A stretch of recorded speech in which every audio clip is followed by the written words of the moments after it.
Praise God. Hallelujah. Magandang gabi po sa bawat isa. Sa mga nanonood na, welcome po sa Father's House Christian Center. Dahil simula na sa gawa ng Panginoon, awitan natin ng Diyos na masilang awitin sa big sa presensya. Hallelujah. Isang pa, palakpakan natin po ng Diyos. Hallelujah. Praise the Lord. Hallelujah. You are holy, Lord. Salamat po, Panginoon. Awitan natin po ng Diyos. Ako ay natin po. Yes. Praise the Lord.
ay basa ng marami ng dakilang Diyos at Panginoon ay tapos kayo magkakaroon ka sa lahat ng panahon. Ang bayan mo ay nagwalhati, ikaw lamang ang sasambahin.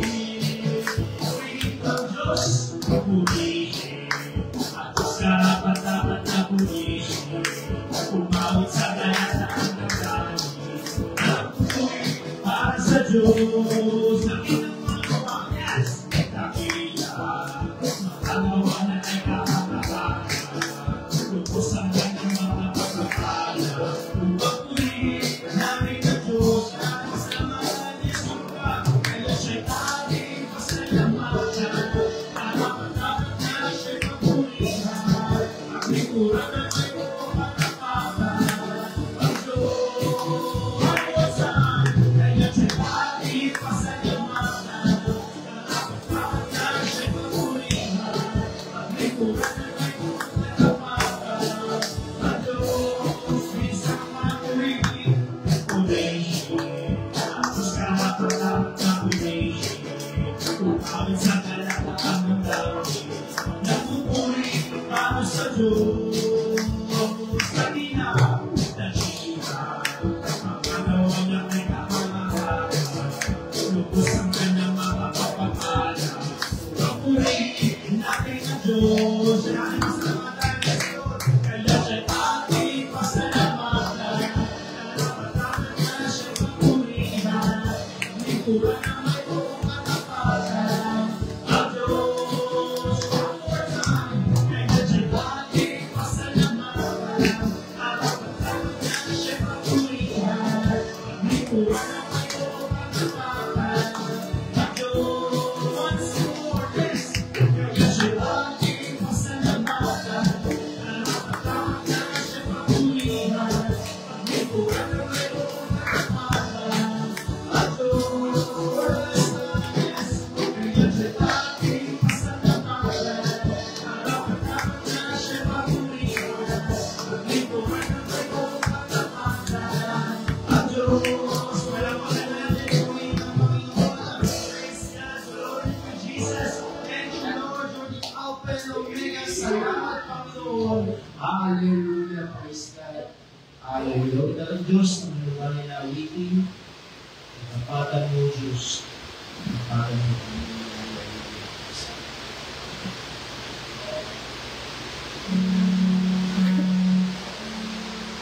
Salamat po, Diyos. Salamat po, Diyos. Hindi na lang ng Panginoon, Diyos.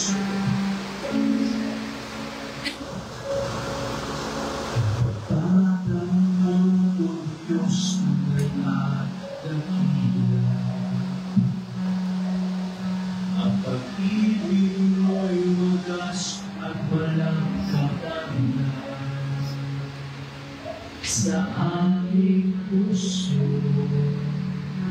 sa aming buhay,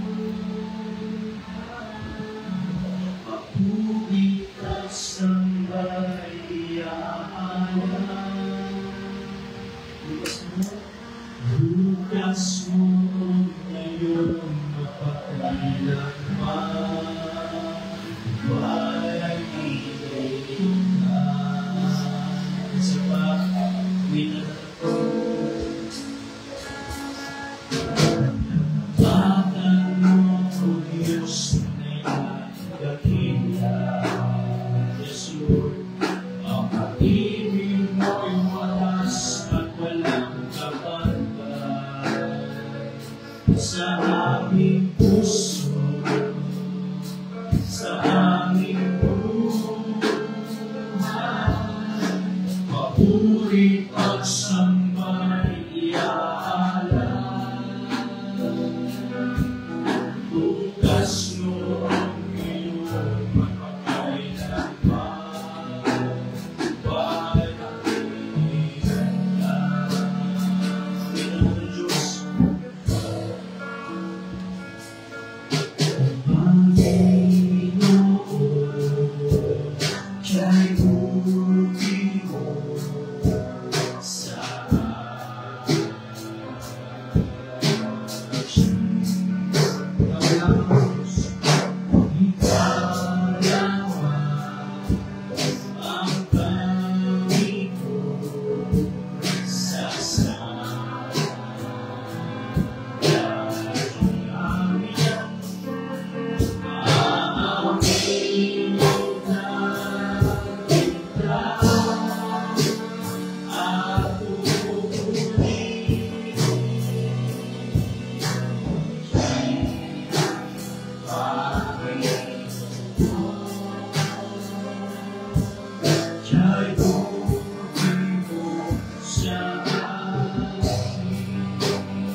Ikaw lamang ang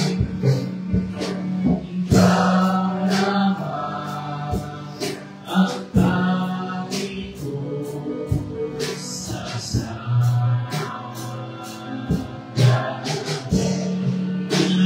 Diyos, awitan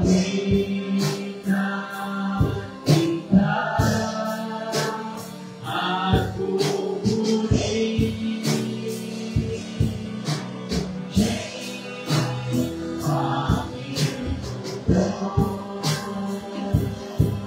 Diya'y buti mo sa akin.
announcements about our worship schedule.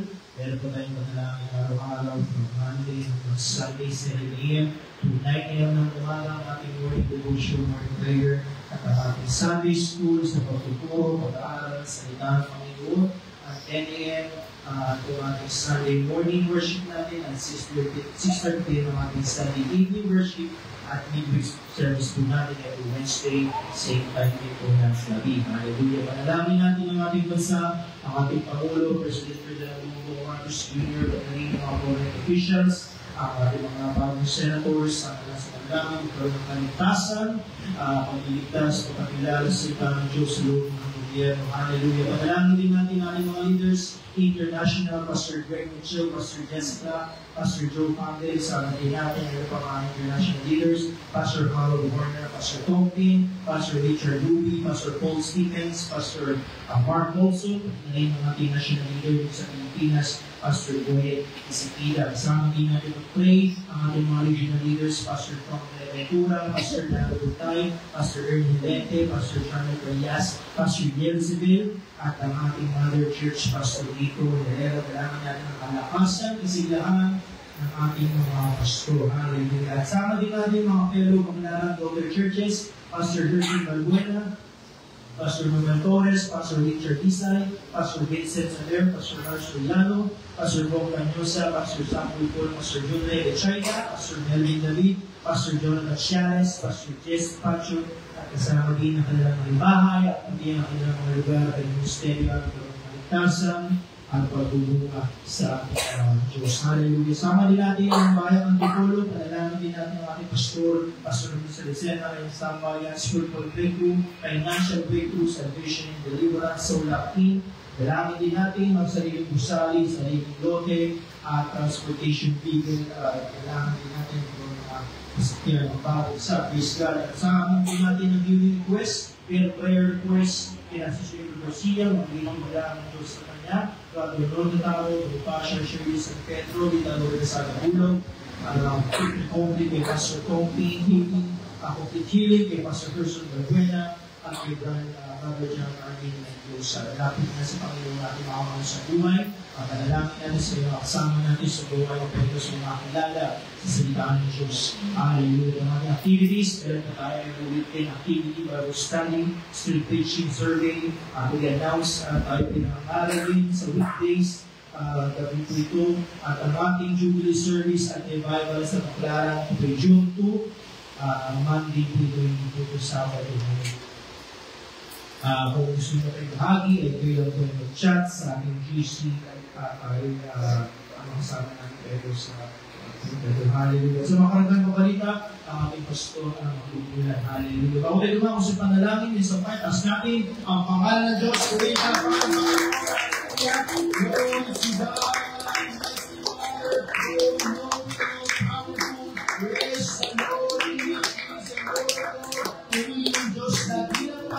hallelujah. Glory, glory to God. You are holy, almighty. Praise the Lord. Ang banal, ang Panginoon sa langit ng Diyos ay lumalapit sa iyong banal na trono. Nadalangin namin, Panginoon, ang pagsama mo ngayong gabi, O God. Ang magdadala ng iyong salita, O Diyos, ay Panginoon, Lord, ang malangis, kalakasan, karunungan, Panginoon, mahusap ka sa bawat sa Panginoon, sa aming mga puso at sa aming mga buhay, O God, ay mga hari, O Diyos. Nadalangin namin aming mga leaders, O God, Pastor Greg Mitchell, Pastor Jessica, aming Mother Church, Pastor Rico Herrera, National Leader, Pastor Boyd, si Pita, Panginoon, ay samahan, Panginoon, magpalaan, gayahan sila, O God, ang bayang Antipolo, O God, at nadalangin namin ang pagbangon ng mga alagad, mga prayer warriors at fighters sa pamilya, O God, na hubugin mo, niligtas o Diyos, O God, at nadalangin namin ang mga complete healing request, prayer request, Panginoon, at nagpuwi mo ang pangailangan sa iyo na kamayo, Diyos. In Jesus' name, O Lord, pangisama dalangin, Panginoon, O God, sa pangalan ni Jesus. Amen. Hallelujah. Tayo makupo na, awitan natin ang Panginoon sa Father's house.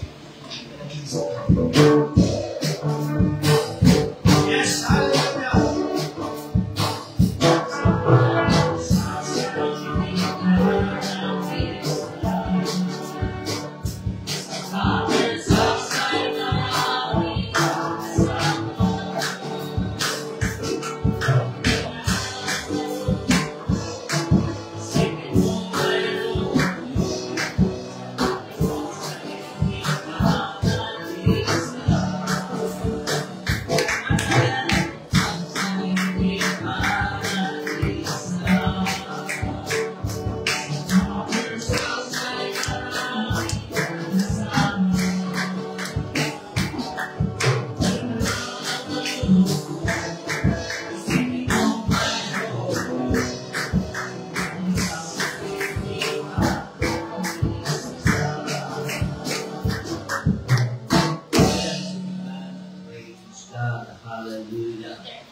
Ako po'y masaya, amen, at lalo na po ang langit.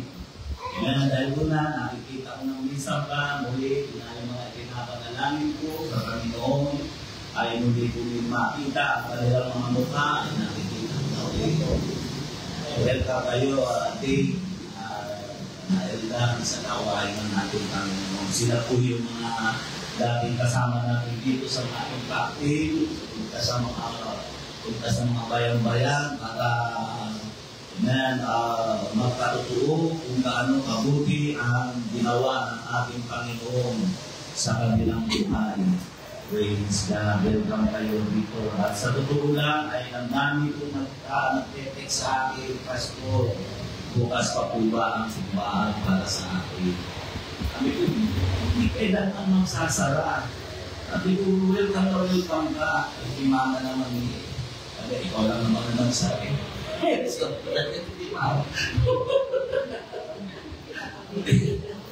Hindi mo namin sinasara. Ikaw lang naman na naglapat, nagsara.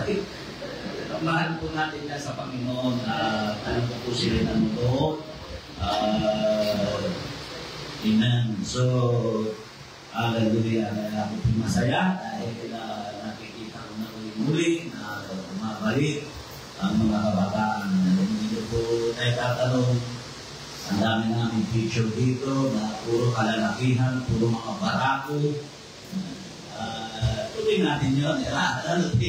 Hallelujah. Si Dave, napakaganda ng pagkatao niya. Grabe. Yan po ay mahilig. Wala siyang hilig sa mahilig lang din sa pagpasalan ng lugar. Kung nakikita po ninyo doon dito sa San Jose, lagi kang nakita kayo doon lagi kang meron nagkakagulo, meron nagkakabulan.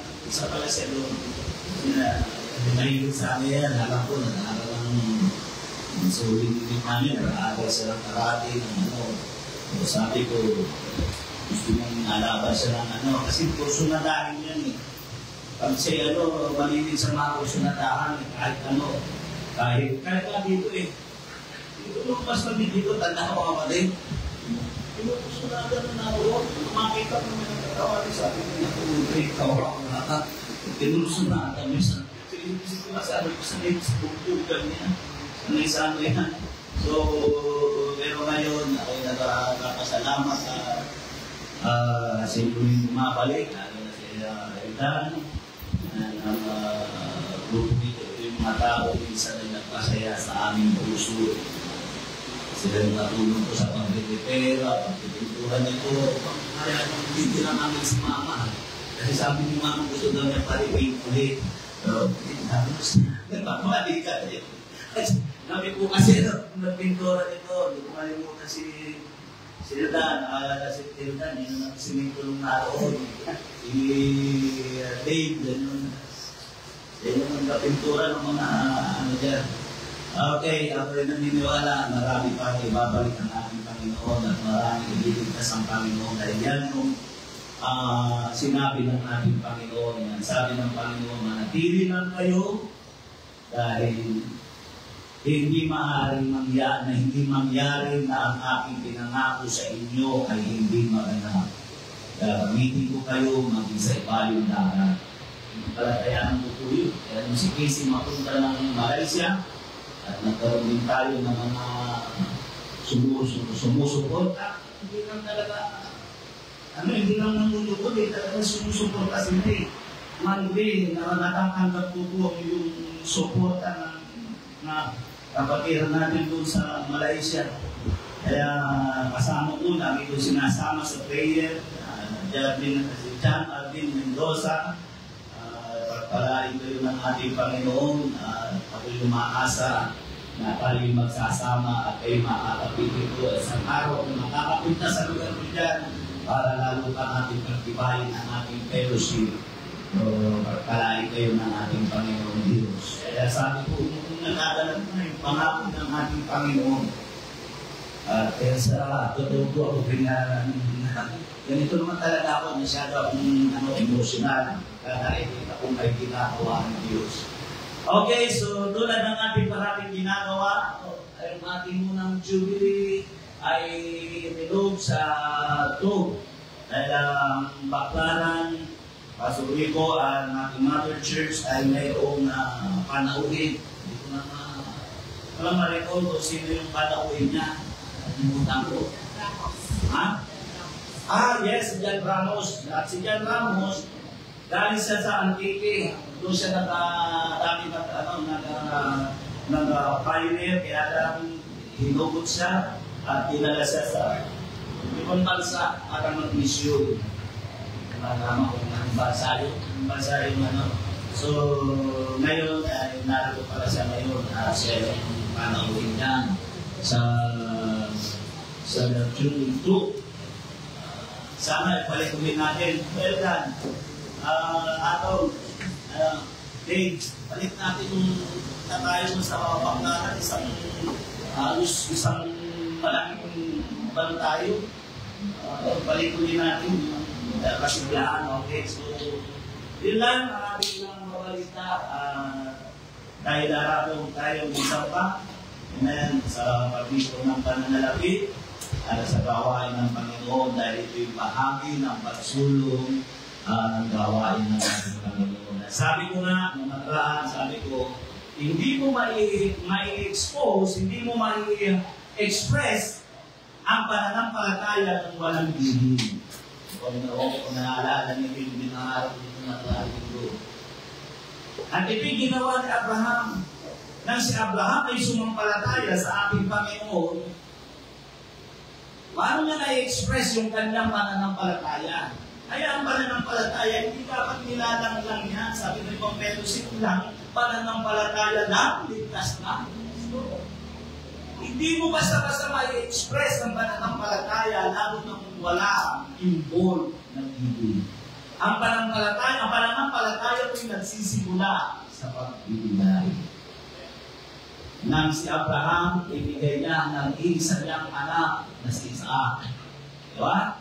Ano sabi ng Panginoon? Dahil sa ginawa mo yan, sa pagpapanalig kita. Kaya doon mo natin makikita ang pananampalataya kung iiwalay mo ng giving, hindi pananampalataya yun. Dahil ang giving po, ang pagbibigay po, ay isang expression ng pananampalataya. Kaya in-express ni Abraham yung kanyang katapatan sa ating Panginoon, yung kanyang pananampalataya sa pamamagitan ng pagbibigay. Hindi pera ang binigay niya. Kanyang nag-iisang anak. Kaya kung wala ang giving, hindi natin mapapatunayan ang ating pananampalataya, hindi natin mai-express. Yes, hindi natin maipapaliwanag, hindi natin maipapatunayan kung wala ang pagbibigay. Yun ang dahilan kung bakit tayo lumilito ng pananalapi. Pero ang pinaka-importante yung maibibigay ninyo, tandaan ninyo, ay ang inyong buhay sa ating Panginoon. Praise God. Ay lumilito ng pananalapi para sa gawain ng ating Panginoon. So, tawagan po si ito na nga pala si Michael. Praise God.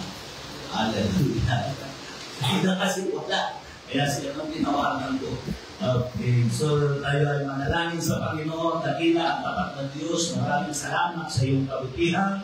Ang dalangin ko po'y pagpalain mo iyong anak. Amen. Pakimalaan mo buhay nila. Maranasan nila na ikaw ay tunay na buhay. Ikaw ang nagpuprovide ng lahat ng Diyos. Marami pong salamat sa iyong kabutihan sa pangalan ni Jesus. Amen.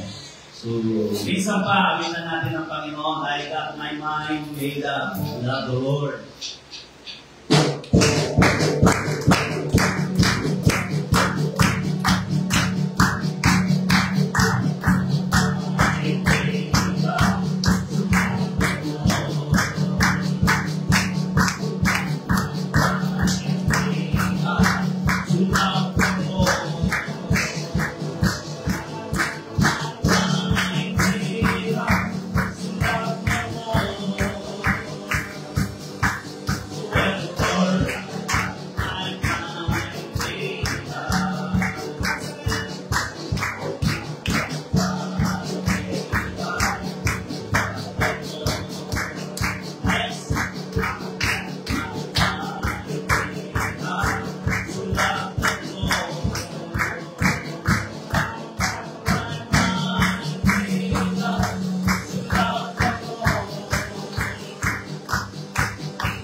makapangyarihan sa Amen. Okay. So, sa inyo po mga Biblia, aklat ng Lucas sa chapter 10. Pero, narisin mo pa rin ba yung yung ulit? Hindi mo ipakita. Meron pa ko ilan na ganito na nakukuha ko dyan. Yung una ko inano sa iyo, mamaya-maya sa karamihan. Yung dalawang nauna. Kaya nanubukan natin kung may lalabas natin.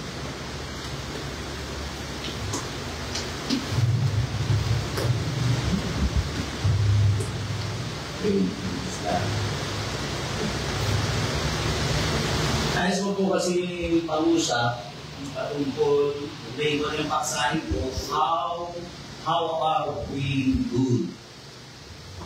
Paano ang pagiging mabuti? Napakahalaga po kasi ang pagiging mabuti. Kaya una, yung panahon tayo kung itakapanaw, mamamatay. Napakaganda na tayo ay makagawa ng mabuti. Yes, gano'n nga. So, sabi rito, good will like a good name is got by many action and lost by one. Tama. Diba?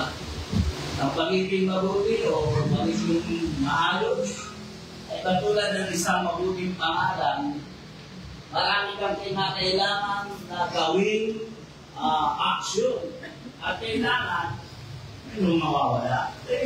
Hindi ka pwedeng maging mabuti kung wala kang tatalikuran. Yun ang ibig niyan sabihin. Yung isa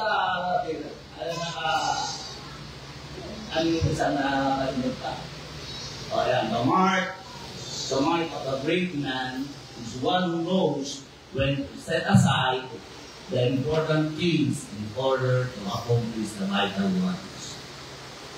Yan ang sinasabi niya. Marka daw ng dakilang tao ay nakakaalam kung kailan isang tabi ang mga mahalagang bagay upang maisakatuparan ang mahalagang bagay. So, ibig sabihin halos parehas lang sila na meron ka talagang dapat i-set aside. Meron kang dapat talagang talikuran para maging dakila kang tao o para ikaw ay maging isang mabuting tao. Yan yung paksain ko eh. How about being good? Lucas sa chapter 10, beginning verse 30 o 29, ganito ang sinasabi ng salita ng ating Panginoon. Natapot siya na ibig mag-aring ganap sa kanyang sarili, nagsabi kay Jesus. At sino ang aking kapwa-tao? Sino yung aking kapwa-tao? Dahil naano siya ng Panginoon na gumawa ka ng mabuti. Sabi niya nito, at sino ang aking kapwa-tao? Dahil sa tinanong niya ang Panginoon, si Jesus ay sumagot. Verse 30, sumagot si Jesus at sinabi, isang tao'y bumaba sa Jericho na mula sa Jerusalem at siya'y nahulog sa kamay ng mga tulisan na sa kanya'y sumamsam at sa kanya'y humampas at nagsialis na siya'y iniwang halos patay na. At nagkataong bumaba sa daang yaon ng isang saserdote sa wikang English ay priest, sa mababong na sa akin ay pari. Tuloy natin, at nang makita siya ay dumaan sa kabilang tabi. At sa gayon din paraan ng isang Levita naman nang dumating siya sa dahong yaon at makita siya dumaan sa kabilang tabi. Datapwat ang isang Samaritano sa kanyang paglalakbay ay dumating sa kinaroonan niya at nang siya makita niya ay nagdalang hawa. At lumapit sa kanya at tinalian ng kanyang mga sugat na binuhusan ng langis at alak at siya isinakay sa kanyang sariling payo. At dinala siya sa bahay tuluyan at siya inalagaan. At nang kinabukasan, dumukot siya ng 2 denaryo at ibinigay sa katiwala ng bahay tuluyan at sinabi, alagaan mo siya at anumang magugulo mong higit ay aking pagbabayaran sa iyo sa pagbabalik ko. Sino sa tatlong ito sa akala mo at nagpakilanang kapwa-tao sa nahulog sa kamay ng pulisan? At sinabi niya, ang nagtawang gawa sa kanya. At sinabi sa kanya ni Jesus, humayo ka at gayon din ang gawin mo. Praise God. Tayo po'y pananasang manalangin, dakila at tapat na Diyos, ang dalangin ko po, Panginoon, pagpalalin mo at kahiran mo ang iyong salita sa mga oras na ito, God. Marami pong salamat, Panginoon, sa iyong kabutihan sa pangalan ni Jesus. Amen. Ang tanong kay Jesus, sino ang ating kapwa-tao? Bago sinagot ni Jesus ang tanong, ipinakita muna ni Jesus kung paano makipagkapwa-tao at kung sino ang kapwa-tao ng bawat isa sa atin. Una, nakita natin dito, nagsalaysay siya at gumawa siya ng isang kwento, isang salaysay na sinabi niya, mayroong isang Hudyo na bumababa at ang sabi rito, at siya'y binugbog ng isang tulisan at iniwan na siya halos patay na. At isang bagay na pinakita niya ay isang Samaritano. Alam niyo po, sa pinakita ko dito ng ating Panginoon, ay pinapakita siya. Ang Hudyo kasi at Samaritano hindi po nagbabalian. Meron po silang matagal ng alitan. Paano lululuwang ba nila? Eh, yung tanong ni nung babae, umiikip doon sa balon, nagawa ni Jacob kay Jesus. Isa kang Hudyo, bakit ka nakikipag-usap sa akin? Mandalan ako isang Samaritana. Yung sinagot ng Panginoon, kung nalalaman mo lang kung sino nakikipag-usap sa iyo, ay hihingi ka sa kanya. At sinabi ng babae, napupunan na ikaw ay isang propeta. Sumagot si Jesus at sinabi niya, dali mo rito ang iyong asawa at siya sumagot. Wala po akong asawa. Sumagot ang Panginoon. Matuloy ang pagkakasabi mo dahil nagkaroon ka na ng yan ba yung 4 yata yung sinabi niya. At ang pinakasama mo ngayon ay hindi mo asawa. Sa salita mo yan ay nagsasabi ka ng katotohanan. Kaya kung mo makikita may alitan. Umiiwas ang Hudyo sa mga Samaritano. Pero doon sa salaysay ng Panginoon, nakikita natin may walang nagmalasakit sa kanya kundi yung mortal niyang kaaway. Isang Samaritano at ang tinutulungan ay Hudyo. Kaya yung pinapakita dito yung pinapakita at sinasalarawan ng Panginoon kung ano ang pagiging mabuting tao. Kaya una na nais kong dalhin sa inyo, ang pagiging mabuting tao ay hindi nakikita sa pagiging reliyoso. Hindi na po natin kailangan na maging reliyoso para tayo ay maging mabuting tao. Ang mentalidad ng tao, para ito'y maging mabuting tao, dapat involved ka sa isang religion. Pero sa ginawa ito ng Panginoon, sinisira niya ang kaisipan ito na ang pagiging mabuting tao ay pagiging isang reliyoso. Verse 31, at nagkataong bumaba si Jesus at nagsasalita nito. At nagkataong bumaba sa daan niya ng isang saserdote at nang makita siya dumaan sa kabilang tabi. Pinaliwanag ko na kanina, ang ibig sabihin ng saserdote sa English ay priest, sa Tagalog, pare. At nang makita siya ay dumaan sa kabilang tabi, iniwas niya yung mukha niya. Lalakita niya naroon yung binugbog, duguan, na kailangan ng tulong, kaya ginawa na pumalit sa doon, dito sa dumaan sa kabilang tabi niya, kung para kunyari, wala siyang napansin. Verse 32, ang sabi nito, at sa kayong yung paraan, ang isang Levita naman na dumating sa damo niyaon, at makita siya dumaan sa kabilang tabi. Ginawa rin niya yung ginawa ng saserdote. Ano yung Levita? Ang Levita po, sila po yung kumakatawan parang bilang isang sakristan. Kasi ang mga saserdote, ang mga pari sa panahon ng mga Hudyo, sa panahon ni Abraham, nila Aaron, kinukuha ang mga pari sa lahi ng mga Levita. Kaya sa gayon na sila lang yung mga tanging tumatayo sa templo. Kaya, iwan ko bakit pinanilagay dito ng Panginoon. Eh, naglalarawan siya kung sino yung mabuting tao. Bakit ang inilagay ngayon sa saserdote, yung pinuno ng reliyon? At pinakita pa niya ang pangit pa ng pagkakalarawan niya. Alam ang tigas ng puso. Dito sa dumaan, talaga hindi na nilimot. At ganoon din ang ginawa, no? Katulong niya sa simbahan, yung kumakatawan. Sa mga gawain ng simbahan. Ang pagiging mabuting tao, ayon kay Jesus, hindi nakikita sa pagiging reliyoso. Ito siguro ang dahilan kung bakit More than 300 religion na nakarehistro sa sect dito sa Pilipinas. Pero walang pagbabago ang bansa natin. So, ipinapakita rito ng Panginoon, hindi sagot. Hindi kinakailangan maging religyoso ka. Hindi kinakailangan maging dibdiban ka sa pagiging religyoso mo para ikaw ay maging isang mabuting tao.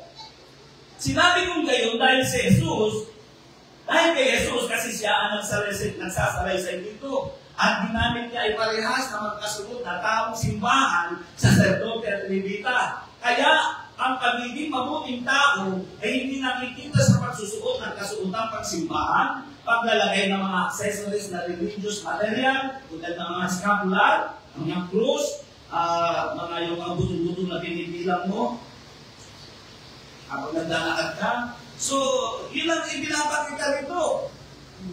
Hindi sa pagiging mabuting tao, ulitin ko, hindi sa pagsusuot na napakita-pitagan na pananamit at maging dinomero ang kilos.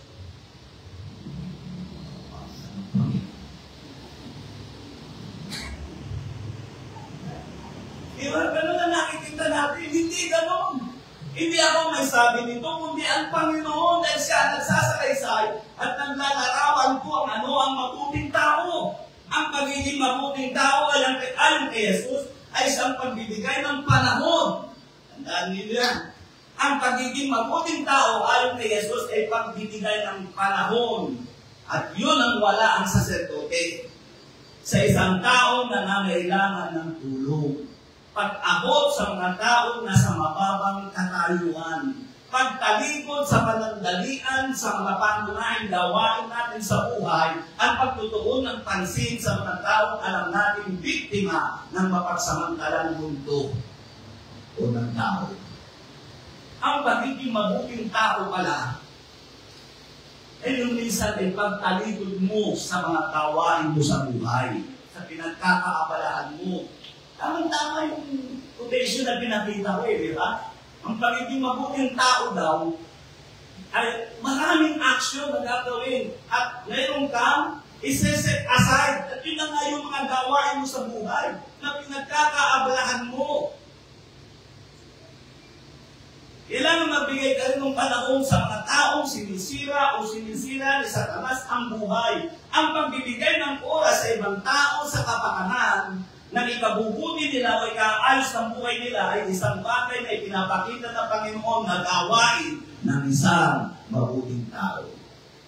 At ang taong gapos ng mga gawain sa buhay, kahit sabihin pang sa kapakanan ng kanyang pamilya, ayon sa Panginoon ay hindi tao marunong makipagkapwa-tao o hindi isang mabuting tao. Ang taong ayaw tumingin sa tunay na kalagayan ng tao, ni ayaw ipitik ang mata o ang mukha dahil sa salitang siya'y apalang tao at masipag, workaholic. Ang tingin sa kanya ng Panginoon, hindi mabuting tao. Bagamat siya'y bayani sa kanyang pamilya.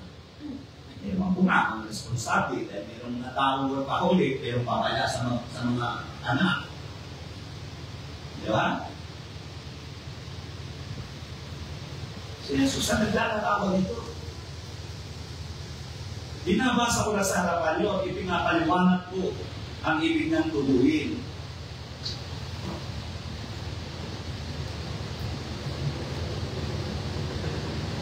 Kaya dapat natin maunawaan. Yung wala sa saserdote. Siguro, busy siya. Marami siyang ginagawa. May lakad siya. Kaya yung makita niya yung tao na nangailangan, anong ginawa niya? Ay, binalibin mo ka. Ganito ba tayo? Pangalawa, na nais kong bigyan ng pansin, ang mabuting tao ay mayroon, o ang mabuting tao, mayroon siyang mabuting relasyon sa tamang lugar na alam niyang tamang dapat pagdalhan ng taong may pangangailangan. Mayroon siyang mabuting relasyon sa tamang lugar na alam niyang tamang dapat pagdalhan ng taong may pangangailangan. Nakita niya doon yung tao Ako buhay, ano sabi roon? ginawag niya, tinalian ng sugat, tinuusan ng alak, yung alak kasi yung lalis, yung kasi yung mga medicinal na kataanong panahon ng ating Panginoon. Isinakay sa kanyang kabayo, sa kanyang asdod, dinala sa bahay tuluyan. Ano yung bahay tuluyan? Mamaya maunawaan natin yun kung ano yung bahay tuluyan. So, ibig sabihin, alam na kung saan dapat dalhin ang taong miserable ang takbo ng buhay. Ba't ng problema at suliranin? Alam na kung saan niya dapat dalhin. Sa bahay tuluyan, hindi niya sinabi, saan ka ba? Asan ba kayo yung pinakamalapit mong kamag-anak dito? Ay, dadalhin na lang kita sa kumpare mo. Kumpare ka pala dito. Nang makakainuman kayo, nang naibsan yung sugat mo. Hindi ganyan ang ginawa na, kundi siya mismo ang nagdesisyon. Kaya siya mismo ang nagdesisyon dahil alam niya kung saan dapat dalhin. Ito ang mabuting tao. Isa pang bagay, alam niya dapat ang tunay na pangangailangan ng isang tao. Dapat alam natin ang pangangailangan ng isang tao. Pangalawa, alam niya dapat kung ano ang tunay na makakatulong sa kanya. Ikaw alam ang tunay na makakatulong sa tao. Kasi may mga tao na sa halip dalhin sa tama, dadalhin nila ang tao o dinadala nila ang tao sa mali. May problema ng lahat, lugi na, alam mo, simple lang ang problema mo eh. Alam mo, may bago ako dito, nakita dito, kami ka yun. Isang suntok lang lubot mo ang problema mo. Nakita ka na ng galing tao? Diba? Maraming tao na ganyan. Sa halip na dalhin sa tama na anong dadalhin, ano ang problema mo? Simple lang yun. Palitan mo. Kung ako sa iyo, hindi ako papayag ng ganun. Sinisigaw-sigaw lang ng asawa ko, kung ako yun, palitan mo. Nakakita pa ako ng ganyan. Ewan ko kung maniwala kayo sa hindi. Naging member ko sa Malumpa. Kaya siya lumapit sa akin, pag-usap siya doon, may problema siya, ang asawa niya, ate, babae po ito. Iwasan na ako na lang ng kasi baka nanulog. Sabi niya sa akin, ang asawa daw may ate. Sabi, kasal kayo, kinasal po namin. Saan sa simbahan, sa simbahan. Sabi ko lang kasal sa amin. Ba't hindi ka bumili ng panin sa amin? Sabi nga po sa akin, marami naman daw mga lalaki dyan, wala lang daw. Ha? Sa totoo lang, tignan ko malaglag ko sa bangko niya. Ba't yung papakamatag dyan, hindi na uso yung kaning ngayon? Di wala yan mo. Kung tignan ko malaglag sa loob ko ang bangko, pinanumpa mo kayo magsasama sa hirap at ginhawa. Ang katapos kung papayuan mo ng gano'n, dami itong iba dyan. Puso na yan, hindi na yun.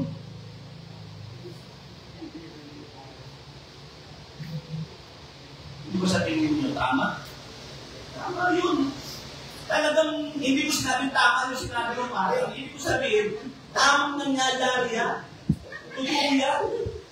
Pinayuhan ng gano'n. Sinabi ko sa kanya, maglingkod ka sa Panginoon. Naglingkod siya sa Panginoon, yung asawa niya, dumalo sa church. Kaya lang ang problema siya. Nung malindag sa church, siya naman ang ayaw na ayaw, laki niya sigaw. Mapagit. Hey! Agkas na ka naman sa pulis! Halika nga dito! Ay, hindi, nawala na yan. Nakalaya eh. Ayun. Nairita yung lalaki. Lalaki pinapahiya. Umalik. Ayun, lumaya na siya.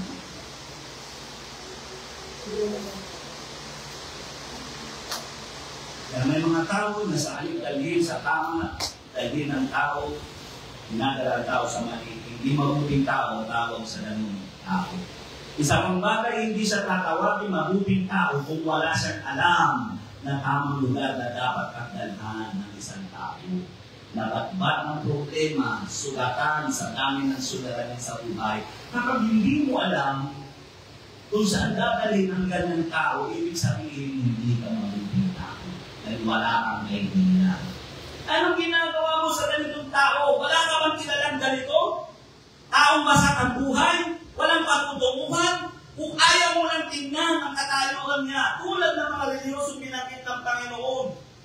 Hindi ka tatawagin mabuting tao ng Panginoon kung hindi mo gagawin ang ginawa ng Samaritano.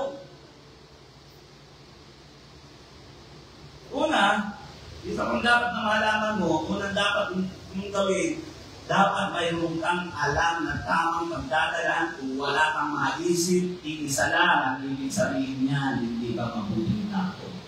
Dahil wala kang idea.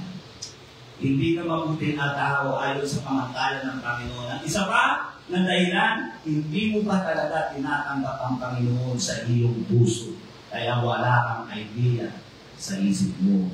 At ang kung ilan na ito, ang isa pang dahilan ay wala kang mabuting relasyon sa bahay tuluyan. Kaya hindi mo madala sa bahay tuluyan. Kasi wala kang mabuting relasyon. Kaya napakaganda na may mabuti kang relasyon. Gusto mo ano ang kasagutan sa pangangailangan ng kaibigan mo. Kaya lang hindi mo madala sa bahay tuluyan dahil mayroon at hindi mabuti ang iyong relasyon sa bahay tuluyan. Ang taong walang mabuting relasyon sa bahay tuluyan ay hindi mabuting tao. Tandaan po natin yun. O hindi mabuting kapwa-tao. Ano ba ibig sabihin ng bahay tuluyan? Ipapaliwanag ko po. Ang ibig sabihin ng bahay tuluyan, Lucas sa chapter 10 verse 34. Ang sabi dito, at lumapit sa kanya at pinalian ng kanyang mga sugat na pinuhusan ng langis at alak at siya isinakay sa kanyang sariling hayop at dinala siya sa bahay tuluyan. At siya inalagaan. Ano nga yung bahay tuluyan? Ang sabi noon, dinala siya sa bahay tuluyan at kinausap niya yung innkeeper, yung tagapamakala sa bahay tuluyan at sinabi, alagaan mo siya, gamutin mo siya, pagyamanin mo siya, pagalingin mo siya, gamutin mo lahat ng sugat niya, lahat ng kaliguan niya, gamutin mo, at ang lahat ng mabubungol mo ay pagbabayaran ko sa ating pagbabalik. Ano ngayon sa tingin mo ang bahay tuluyan? Ang bahay tuluyan, church. At yung innkeeper, yung si kinausap niya, nabinigyan niya ng 2 talento at sinabi niya, tumuhin mo yan sa kanya at ano mga magugol mo, papabayaran ko sa ating pagbabalik. Yun yung pamahala ng bahay tuluyan sa mga apayot, hindi sa pastor, na siya nag-aalaga ng mga taong sugatan ng puso. Diba? Parang yung ibig sabihin nyo, yun ang bahay tuluyan. Kaya nagdinala doon dahil alam niya, sugatan yung bat-bat na mga problema at suliranin. Alam niya kung saan yung magagamot, kung saan siya makaka-recover, dinala niya sa bahay tuluyan. Ipinagkatiwala niya sa innkeeper para siya ay alagaan at pagyamanin ang kanyang buhay. Kaya ngayon, bakit hindi natin madala? Dahil nga wala tayong mabuting relasyon sa bahay tuluyan. Wala tayong mabuting relasyon, nahihiya ako. Kaya ang wala mabuting relasyon sa bahay tuluyan ay sign ng tao ay hindi mabuting kapwa tao, hindi mabuting tao. Sino po nakakaalam na napakahalaga ng bahay tuluyan? Alam niyo po, kung hindi dahil sa bahay tuluyan, wala na po ako dito.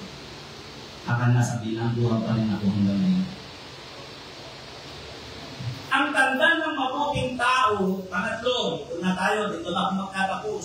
Ang tanda ng mabuting tao ay yung tinatawag na compassion.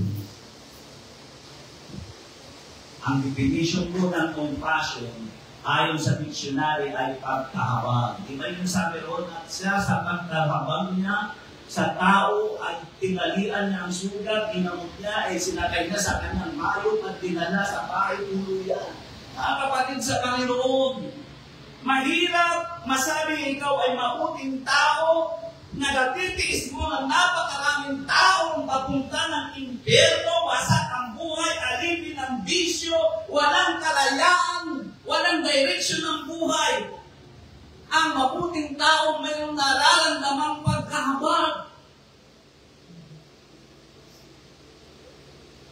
Ang definition, sabi dito, yung pagkahabag, isa pang bagay, pakikiramay. Kaya bibigyan ko sa inyo ng pansin yung salitang pakikiramay.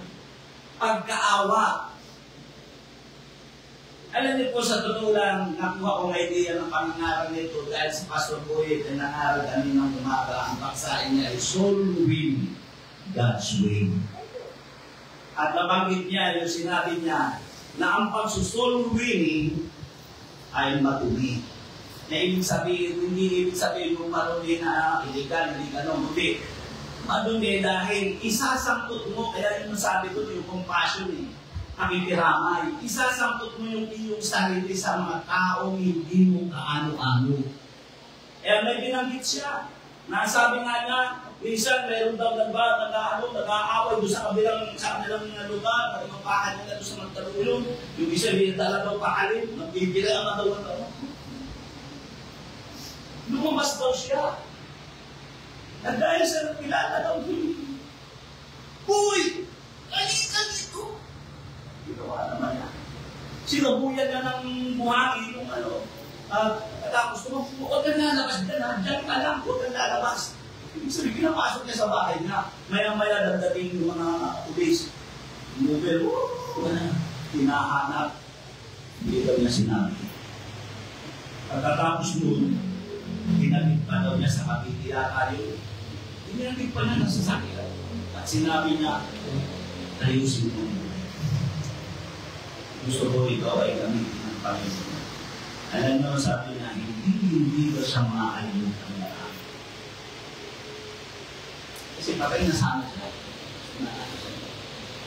Kaya minsan sabi niya, nag-iisip ko na siya. Hindi maganda. Ang tinako yung yun ang ibig sabihin. Marumi. Kasi makikisangkot ka sa problema nila eh. Yun ang ibig sabihin. Yun lang. Mayroon pa nga rin asawa niya, Sister Susan eh. Hindi ko na mapanggitin dahil meron din ako sariling kasalsayan. Alam niyo, meron doon sa Lukman, meron yung isang matador. Biglang lumabas, pinahabol ang asawa niya, dala niya yung patalin niyo, haba, ang pangkatay niya. Sari ko! Ilan man ng babaeng ito, tumakbo sa church. E maroon ako'y habol. Pumasok ko sa bumara ako sa pintuan, pumasok sa loob, tumaas sa likuran ko. Pumasok sa likuran ko. Di ako nakahara, dinado sa sabi mo, gano'n ako.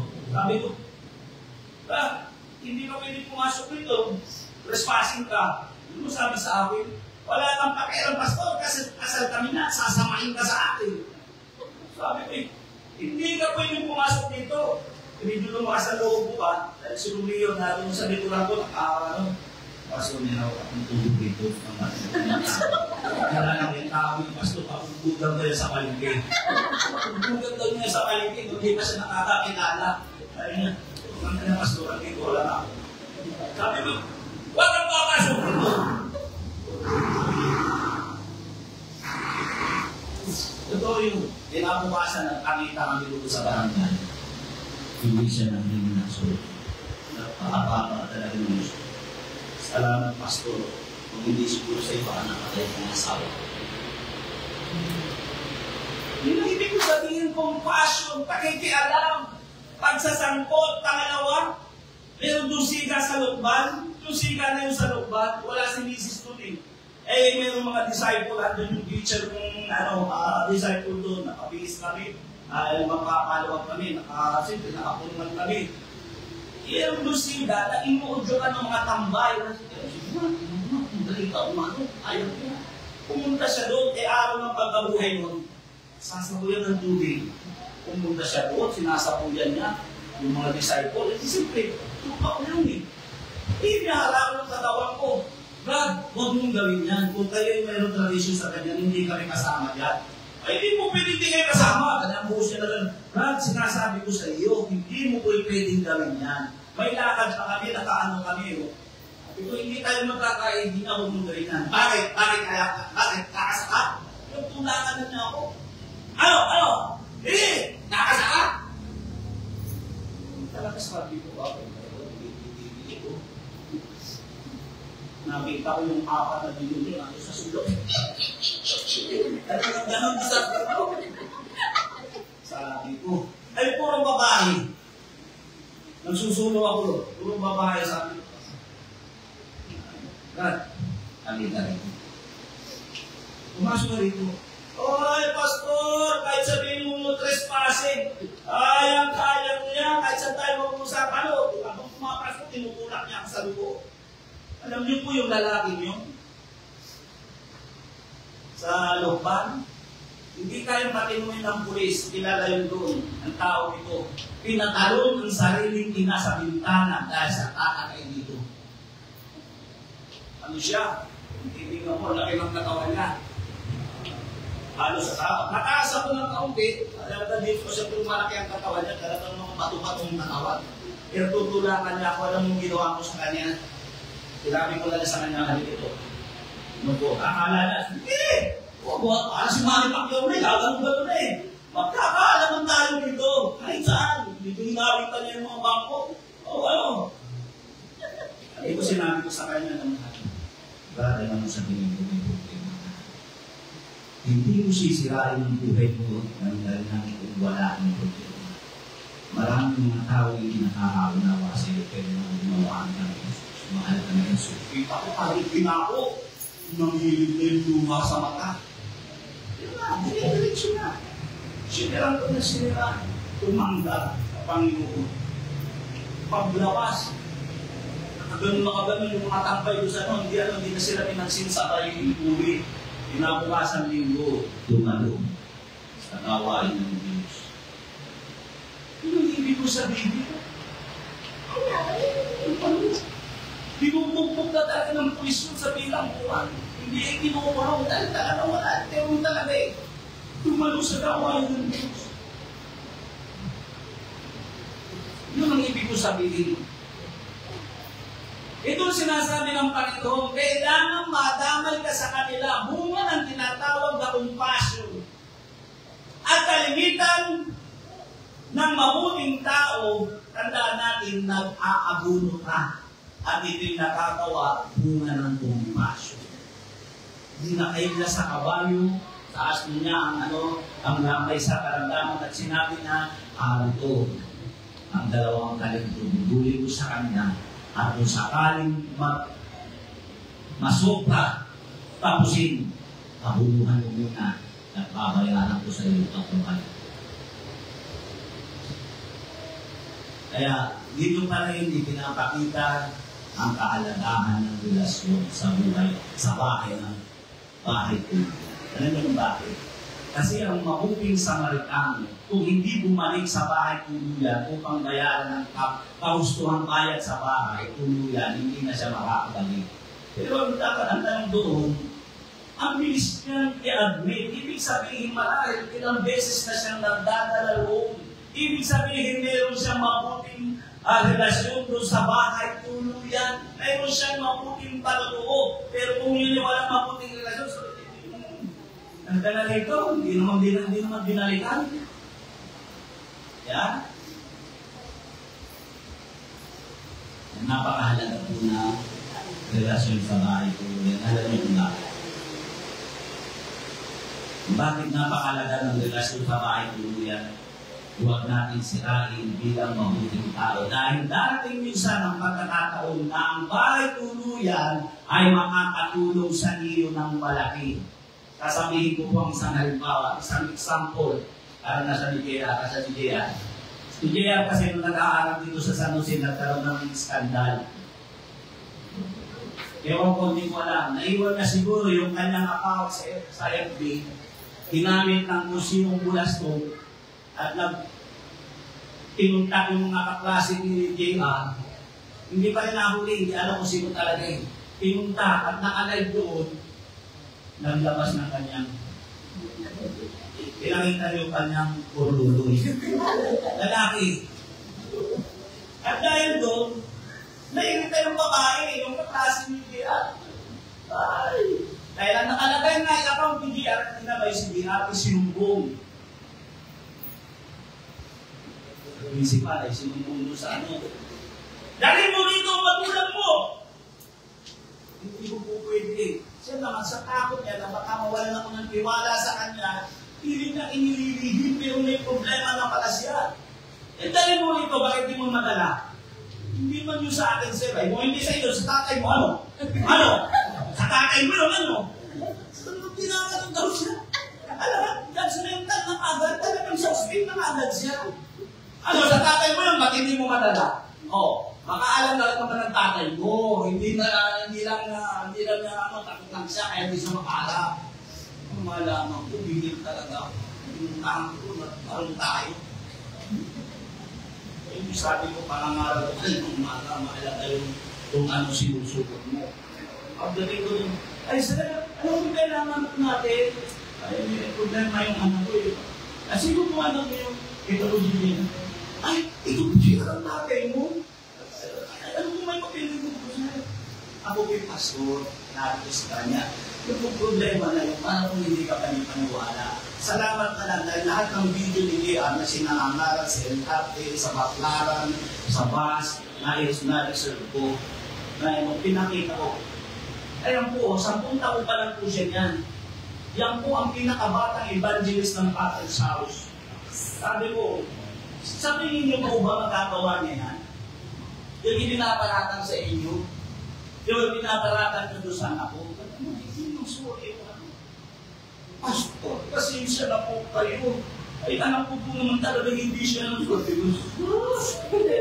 Naamay mo ka nga ako eh. Ano yung hingi? At pati yung babae, at yung mga kamagulang ng babae, ano yung hingi ng dispensa sa akin. So, ano ibig ko sabihin? Kung hindi maganda ang relasyon niya dito sa church, kung wala siyang ginagawang mabuti para sa bahay tulong niya, ano kaya sa palagay mo, sino magpuprotekta sa akin?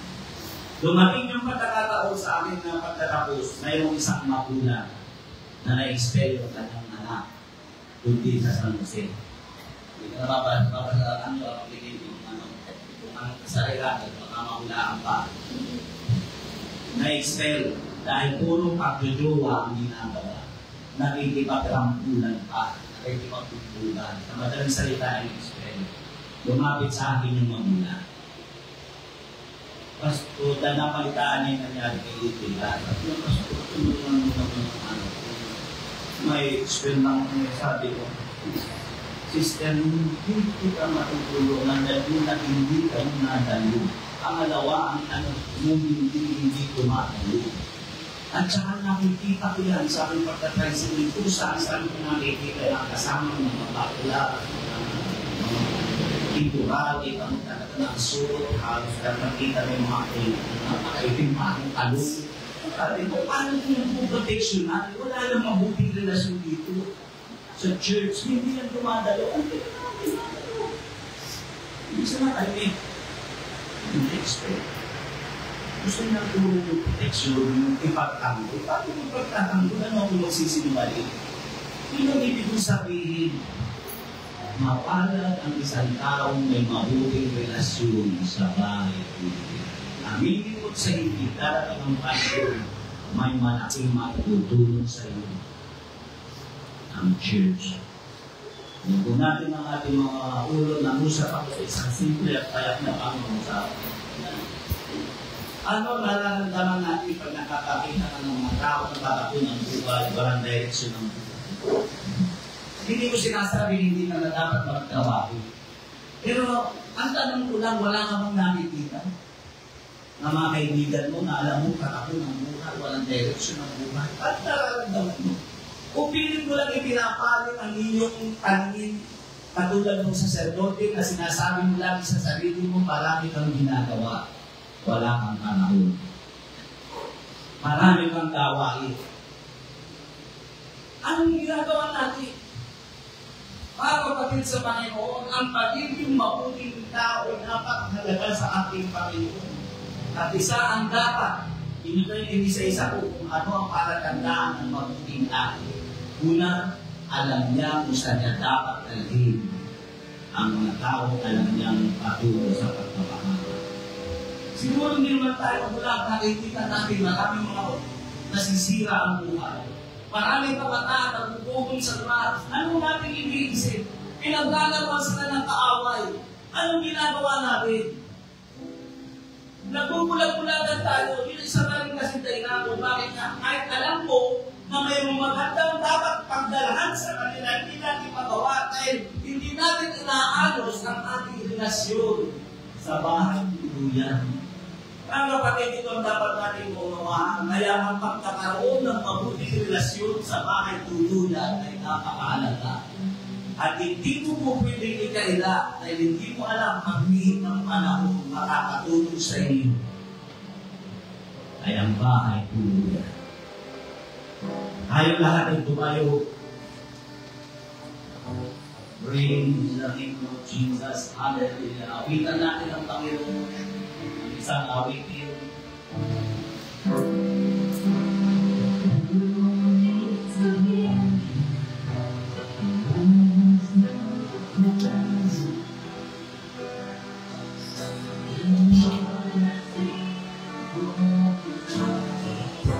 Awitan natin ang ating Panginoon Diyos.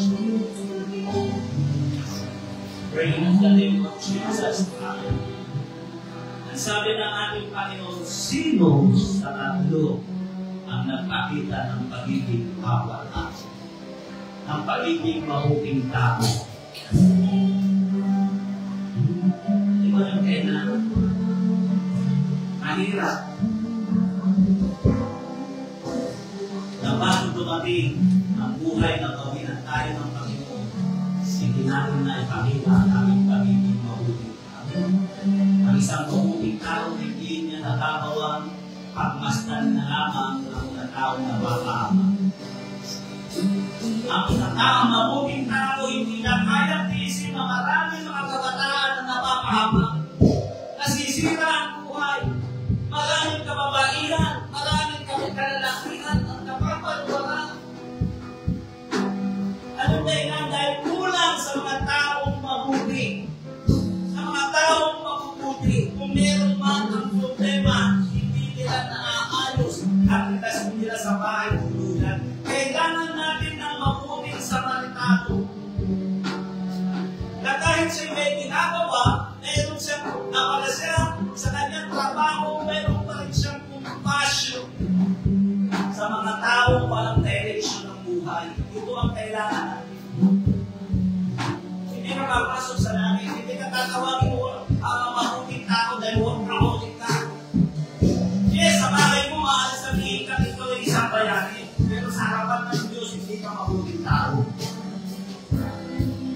Hindi dapat natin maunawa. Kaya sa oras na ito, hindi mo pa natatanggap ang ating Panginoon Jesus bilang Panginoon at tagapagligtas ng iyong buhay. Ang isang unang dapat gawin ko, tanggapin mo si Jesus bilang Panginoon at tagapagligtas ng iyong buhay. At makasakali ako sa online na meron pa hindi nakakakilala sa Panginoon, ito yung tamang panahon at oras at tanggapin mo si Jesus. Nananalangin ako sa iyo ng panalangin ng pagtanggap. Hindi ko makakatapat ito, Panginoon. Inaamin ko po. Kawalan ako ng panahon sa maraming bagay. Namuhay ako sa pita na natin naman. Pero subalit sa araw ito, inaamin ko lahat ng aking pagkakamali. Kaya sa oras nito, nagpasya ako na tanggapin kita bilang aking Panginoon at tagapagligtas ng aking buhay. At dahil dito, pinupuksan ko ang aking puso. Inaanyayahan kita na pupasok at mag-ani sa aking buhay. Isulat mo rin ang aking pangalan sa aklat ng buhay upang sa iyong muling pagbabalik ay makasama mo ako tuod sa buhay na walang hanggan. Maraming salamat, Panginoon, sa iyong kabutihan sa pangalan ng Jesus. Tulungan niyo ako na magawa ang lahat ng ayon sa iyo. Sa pangalan ng Jesus. Amen. Bubuksan ko po ang altar. Kung nagpupunan sa mga mabuting Samaritano na magdadala ng makakatulungan sa harapan ng ating Panginoon. Amen? Kung at inaakala mong kinakusap ka ng ating Panginoon, huwag mong kapagpati kasi ng iyong puso. Sa oras na ito, ikaw at ang Panginoon ang nakakaalam ng tunay mong personalidad. Anong nakikita mo sa paligid? Nagugulat-gulatan tayo. Ipinapalit-iba natin ang ating mukha tulad ng saserdote at levita at umiiba ng daan. Ano ginagawa? Kulang sa mga tao mabuti. Sa panahon namin ito, malapit na dumating ang Panginoon. At napakaraming tao ang masamang buhay. Kaya tandaan ko, kailan ka tutugon sa panawagan ng Panginoon. Ano sabi ng Panginoon? Sino sa kanila ang kapwa-tao? Ang mabuti ang ibang kapwa-tao. Sumagot ng dalang lalaki, yung pong mabuti sa Samaritano, yung pong nagtutulog sa kanya. Umayo ka at kayong pinagdulog mo. Bukas sa altar, hindi ka na kayo tayo makipag-usap sa ating Panginoon. Praise the name of Jesus, hallelujah. Praise the name of Jesus, hallelujah. Lord, oh God, hallelujah. Marami na nawawala mga kapatid. Ang dami na nawawala sa kaibigan. Anong gagawin natin? Ibabalik ba natin ang ating pangingin? At ang pupuos para tayo sa ating mga kawalaan? Yes, Lord, O God, hallelujah.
ikaw ang magsabi sa kanilang mga puso.